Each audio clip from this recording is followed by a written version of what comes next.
Hi మామ అందరికి night చల్ల కూలర్ వేసుకొని మంచిగా కలర్ అనుకుంటా పడుకున్నా. తెల్లారితే ఓలి పండుగ అన్న ముచ్చట మర్చిపోయి డోర్ కు లాకేసుకోవడం మర్చిపోయి అట్లనే గాలిలో పడుకున్నా.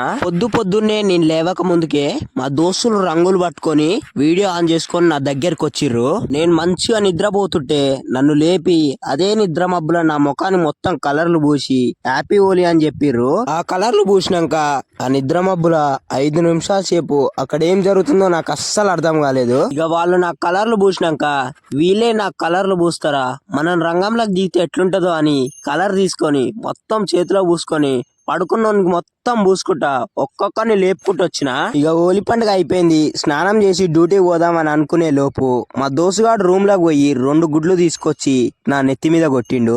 వాడు నాకు గుడ్లు కొట్టంగానే వాడు నా కలర్ పూస్తేనే ఊకోకుండా రివెంజ్ తీసుకున్నా. నేను గుడ్లు కొడితే ఊకుంటానా? ఎమ్మటే రూమ్ లోకి పోయి 4 గుడ్లు తీసుకొని వచ్చి వాడు నా ఒక్కనికే కొడితే నేను నాతో పాటు ఉన్న వాళ్ళందరు కొట్టుకుంటూ వచ్చిన. నేను వాళ్ళందరికి గుడ్లు కొట్టుకుంటూ వస్తుంటే ఆ గుడ్లు కొట్టేది చూసి వాడు భయపడి బాత్రూమ్ లో పోయి డోర్ పెట్టుకొని కూర్చుండు. భయపడిపోయి బాత్రూమ్ లో కూర్చున్నంత మాత్రాన నీ గుడ్డు కొట్టకుండా ఊకుంటానా అని దీనికి ఎట్లాగైనా గుడ్డు కొట్టాలి.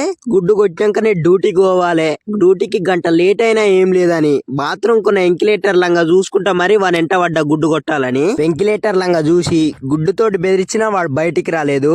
ఎట్లాగైనా నీ గుడ్డు కొట్టాలి, గుడ్డు కొడితేనే నాకు మనశ్శాంతి ఉంటదని వాడు బయటకు వచ్చిందాక చాలా సేపు వెయిట్ చేసిన. అట్లనో గట్ల గంట సేపటి తర్వాతకి వాడు డోర్ తీసిండు. డోర్ తీసిన వెంటనే బాత్రూమ్ లో ఒక గుడ్డు కొట్టిన. వాడిని బయటికి గుంజుకొచ్చి మరి నాకు 2 గుడ్లు కొడతావా అని వీడియోలో కనిపించేటట్టు వాడిని ఎత్తిలనైతే గుడ్డు కొట్టిన. ఇప్పటికి 2 గుడ్లు కొట్టినాక నాకైతే మస్తు మనశ్శాంతి అనిపించింది. ఇక ఈ హోలీ పండుగకైతే గుడ్లు కొట్టుకోవడం అయిపోయింది, రంగులు పూసుకోవడం అయిపోయింది. ఇక మేమందరం కలిసి స్నానం చేసి వాళ్ళు రూమ్ లో వన్నారు, నేను డ్యూటీకి పోయినా. ఉంటా మరి, బాయ్ అందరికి, మళ్ళీ కలుస్తా.